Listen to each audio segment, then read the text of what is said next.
Visto che la mia voce piace tanto, ho pensato di fare un altro video, sempre sui contenuti dell'enciclopedia dell'aviazione Mach 1, molto diffusa negli anni 70.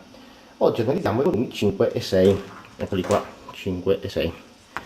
Nel primo, a pagina 20, aspettate come sul segnalibro, eccoci qua, no, questo non c'entra, segnalibro, vediamo qua questa bella foto di un Hurricane, il caccia precedente agli Spitfire.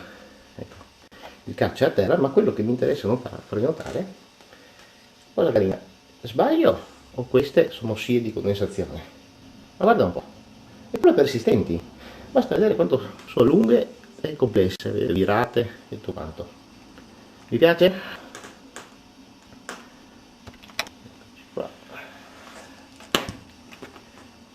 Passiamo ora al sesto volume, pagina 261-262, eccoci qua, altro segnalibro. Oh, cos'è? No, la spiego no. Dunque, stiamo parlando voce Norimberga, raid su Norimberga, battuto il Bomber Command. Cosa era successo? Era successo che non tutte le missioni di bombardamento ovviamente erano facili. Pagina 261-262, zoomiamo qui un po', non è una foto ma un testo interessante. Eccoci qua.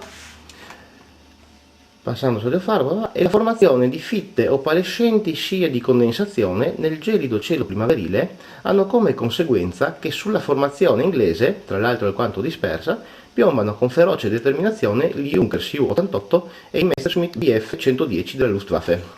La vacanza incomincia, insomma una missione disastrosa. Ma come? Le contrarie sono fenomeni così rari e praticamente impossibili con motori a pistoni, stando a certi ricercatori? E però questi cretini di inglesi decidono di bombardare la Germania proprio in quelle condizioni. Chissà, magari stavano cercando di gasare la Germania col bario.